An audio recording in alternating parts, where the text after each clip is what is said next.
Welcome to Investors Insights. Our topic today is the market immune? The reason we're raising that question is because of discussions we're having with clients and what you're hearing in the news. Joining me today, my distinguished colleagues, Bobby Norman, Trey Booth, and Adam Van Zant, all part of the Portfolio Strategies team here at Five Plan Partners.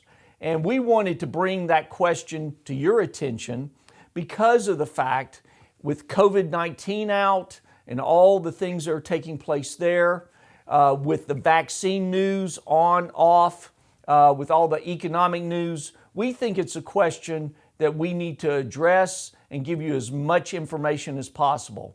So starting out, Bobby, I'd like to go to you first because you brought up some information that you shared last week in the vlog and some additional information that needs to be heard this week. Go ahead. Yeah, Greg, last week I answered some client questions and I talked about a few reasons why the market has come back so strong. So accommodative Federal Reserve, strong housing market, better than expected corporate profits. This week I wanted to turn the attention to two important events that we're watching carefully here that can move the market this week and to also to finish the year. The first one is the vaccine news. We're looking for FDA approval possible this week on Thursday. The market is moving on the vaccine news. Any good vaccine news, the market's going up. And then last week, we actually saw a temporary trade back on Tuesday on the news that there'll be some distribution issues with the vaccine. So watching the vaccine news very carefully. The second item, and probably the most important item here, is fiscal stimulus. So Trey, you actually brought up some great points around the market action regarding stimulus and hopefully Congress getting their act together. Yeah, thanks, Bobby. And, we talked about it this morning. We kind of talked about it on Friday.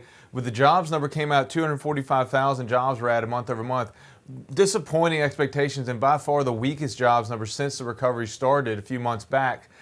But the market rose on that news. And why is that? It's to Bobby's point, we're all watching for fiscal stimulus. When you're talking about numbers out of Congress in the $1 trillion+ range, that's extremely stimulative to the stock market because that's a lot of money being flowed into the economy very quickly. Now, that bill will eventually come due in the long term, but in the short term, the market shows this is very positive. And so that's why bad news on jobs is good news for stimulus. It increases the chances that stimulus happens sooner and likely increases the size of stimulus. Now, globally, we crossed a milestone of $277 trillion worth of debt in 2020, an additional $15 trillion over 2019. So what's another, couple $100 billion amongst friends to push the market higher? I think that's kind of the feel in Congress with bad news on the economy. We're seeing shutdowns coming back.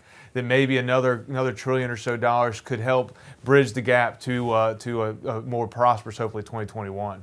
And that could possibly happen before year end. That's right. That's to Bobby's point. We're really watching on a lot of news on that should hit this week. Yeah. So between the vaccine, the stimulus, and then also keep in mind we're in the month of December, and a lot of times tax strategies take place, tax loss selling, people readjusting their portfolios, looking to go into the next year of 2021. So there's a lot of information out there that we're watching closely to keep our clients updated. And at the same time, Adam, you've done a great job in tracking the markets on a technical analysis standpoint. Give our viewers kind of the range that we're looking at right now and also talk about the 90-day moving average and the 200-day moving average. Thank you, Greg. I appreciate that. We saw Friday's close with the S&P 500 come in right about 3,700. So that pushes our new resistance level to 3,790. And also our support level is at 3,580.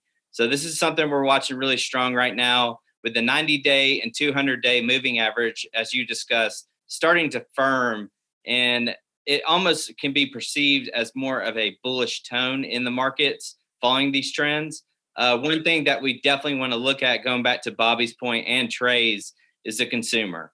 Is the optimism there? Is it going to stay there through the month of December and on into next year in January through the spring with the vaccine coming out and stimulus talks, and also looking at jobs numbers? So we'll see if this optimism starts to last throughout the year and continue through 2021. No, and that's a great point we need to bring up is with holiday shopping taking place, everyone will be watching closely to see what the consumer does. So it's a very eventful week. and also month for that matter as we head into 2021. We're going to keep you updated not only through our vlogs, and as Bobby said, watch last week's vlog to understand some of the things we're talking about this week. This information all ties together, and we like to keep you informed. In addition to that, from the standpoint of social media, we are constantly on Facebook, LinkedIn, Twitter, putting information out that way. And we're going to also continue to have those one-on-one conversations with you, as well as in this new COVID world of doing Zoom and Microsoft Teams and WebEx and all the ways we can virtually communicate with you. We hope you have a great week as we go on into this month of December, and we want to line up for happy holidays, and in addition to that, to finish up 2020 on a great note. We'll keep you updated. Have a great week.